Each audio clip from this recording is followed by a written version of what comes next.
So we have made our way on top of that that little structure that I just found, like a wall or the inside of a home. So we're on the other side of it, and or actually on top of it, I'm sorry.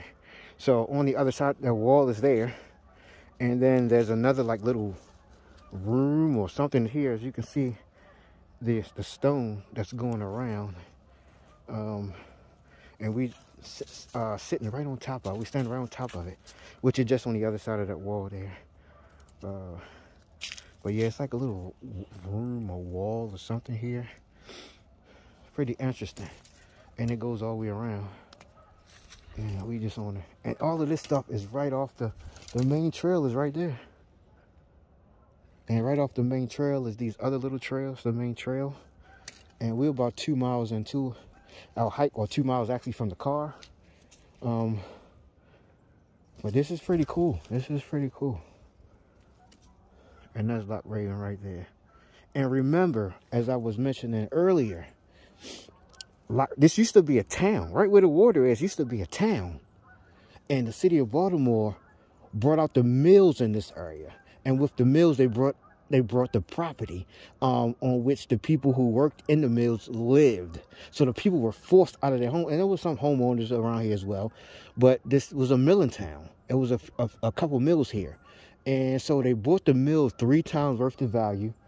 And so the residents and also the people who worked in the mill, they didn't know. They didn't know that the mill was sold. But it came out. And so the people had this big old argument about it. And it went before, I think, a Baltimore City court system. And the court system ruled against the purchase of this particular land. But I think they said like 10 years later, through some litigation or whatever, so they was able to acquire this land from Baltimore City, was able to acquire this land from Baltimore County, which eventually forced the residents to move because the mill was being shut down. You can see that bridge. That's the Delaney Valley Bridge over there. Somewhere like further back there was a dam that the city built. So the city, they flooded this area. They flooded the city.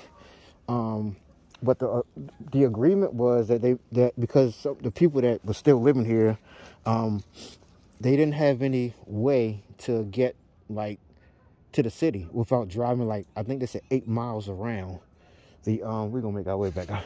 8 miles around the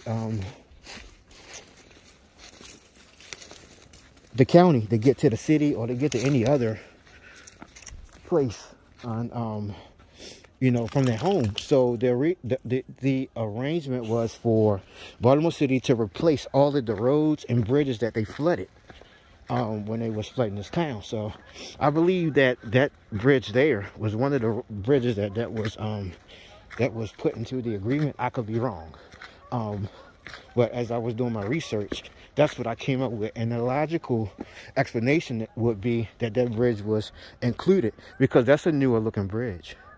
And all of this stuff was done in the late 1800s, early 1900s. I believe they flooded this town, if I'm not mistaken, in 1923.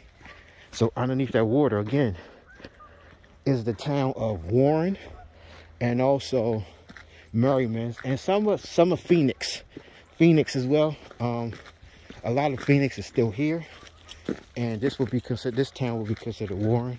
That's why we were able to see some of the structure, because everything wasn't flooded.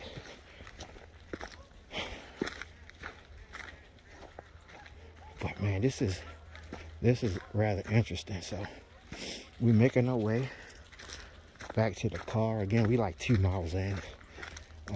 We found a graveyard, we found a cellar, we found a well, and we found one of the structures. From the people that hike out here rather often, they said there's some other structures out here, but you got to go a little deeper in the woods off the trail, even off the wooded trail, to find that stuff. So I'm gonna save that for a later day. The sun is starting to set a little, and we've been out for a few, I want to say running closer to 2 hours now, just not only hiking, but we probably did more exploring than we did hiking. but we did get in 2 miles in the woods. So by the time we get back to the car, it'll be another 2 miles. So that'll give us 4 miles on a day, which is pretty good on our hike. But we're back on the main trail, and it's actually not as bad as I thought. I was kind of questioning myself, not with the temperature, because I don't mind hiking in, you know, the teens, but the ice and the snow is my concern, and not being able to find a trail. But the cool thing is, even though it's still some ice and some snow out here, it's not that bad, you know, because the sun is out, and the sun is helping us out a little bit. So it's a part, before I go, there's a part on this, as you can see, that's Loch Raven down there. On Christmas, we was actually a little bit closer to the water on a trail that's down there, and you could check some of my other videos. So we was right down there on the water. But so that's this little hill right here. So legend has it that there's a phenomenon that happens once you get up to this little hill. I'm walking in the other direction, like walking back towards Pot Spring Road. So once you get to this little hill right here, the temperature rises. That's the phenomenon that the locals mention. But so the reason why the temperature rise is simple. So as you can see right there, the sun is beaming right here. Like it's, so as you're walking right into the sun. And on this trail, this may be the highest point on the trail that the sun reaches. Like, so as I'm here, right here at the highest point, as you can see, we're about to go on a decline. We just came from an incline, and you see people behind me. This is the highest point of the trail, and the sun is beaming directly on you, which would explain why the temperature may seem like it rises, because when you get right here at the top, the sun is beaming right on you. So of course, with the direct sunlight beaming on you, you would become a little bit warmer. As you can see, we're going back on the decline. I guess the kids, they came up with it, and they just wanted to kind of, I can't explain it, but that's one of the things I wanted to also check as well. But when I got to it coming in the other direction, I noticed that it was the highest point on the trail, and the sun is beaming. And this is probably the as I'm walking, this is the clearest spot on the trail, and I can see the sun. This is the best view of the sun that I had on this trail. And as we going down the decline, of course the sun's starting to duck behind the trees. It's getting a little bit darker. Now we racing. We racing the daylight to get back to the car. So we got about 2 miles to go, and